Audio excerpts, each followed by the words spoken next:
Self defence जुल्म। Israel का हकीकी चेहरा।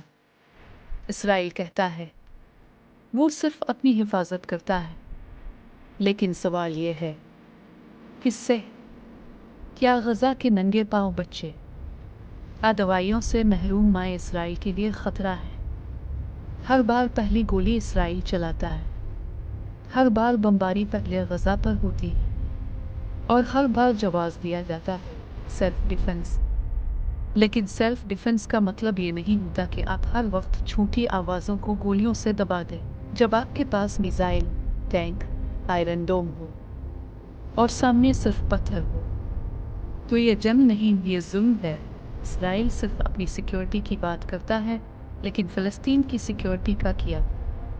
उनका जीना, उनका वजूद, ये वक्त है सच देखने का और कहने का। सेल्फ डिफेंस के नाम पर जुल्म बर्दाश्त नहीं।